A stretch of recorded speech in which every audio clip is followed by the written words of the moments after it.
Chet Womack here from the PrepperProject.com, here today with Scott Hunt, Engineer 775 channel, and I wanted to ask you a question.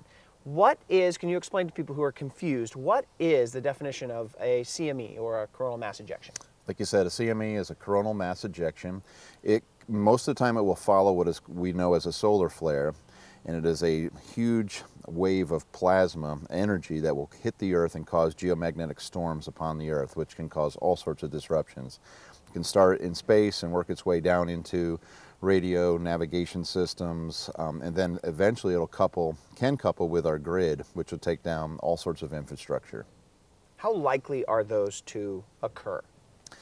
They're occurring all the time. The sun is emanating solar flares and CMEs. The problem is when they're Earth directed, and that's why it's important to know when one is coming. You have a 1 to 4 day heads up when a CME is coming, and you can get that through NASA, the Goddard Space Center, and there's several satellites that track these emissions from the sun and will give you at least a heads up. With a solar flare, you don't have any heads up. It's going to get here in minutes.